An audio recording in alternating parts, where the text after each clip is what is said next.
shirkaddii LC ee iskaamkeeda tuugada ahayd oo 3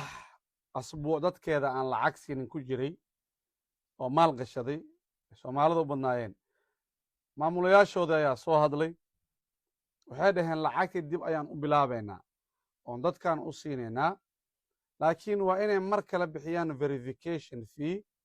oo lagu verify gareynayo cidda akoontiyada leh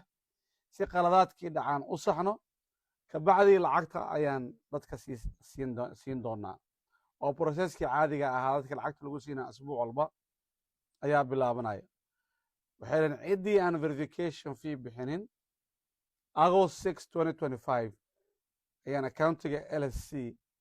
aan ka xireynaa walaalayaal waa been cad ugu yaraan 5 milyan oo qof ayaa LSC maalgashatay oo dadka immigrantga ah oo minority-ga ah dadka Afrikaanka u badan Soomaalidana ugu badan yihiin Soomaalida Columbus joogto Mareykan joogo kuwa Afrika joogo 100 milyan Soomaali gashatay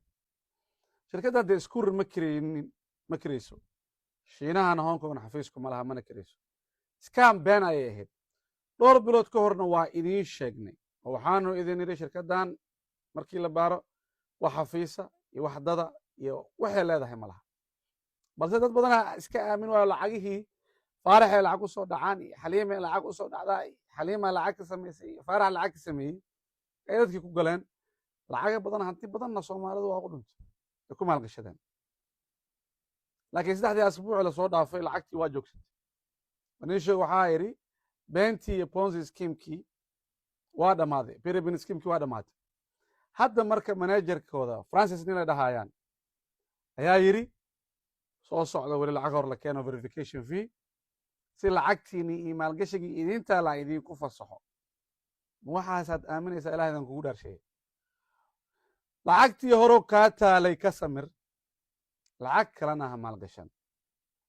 gunaanadkii waxaan ku leeyahay war lacagtii hore Soomaaliya idinta loo meesha gashateen ka samra lacag kalena ha gashanina shirkaddan waxay shirkad beena oo Ponzi scheme waana idinku dhacay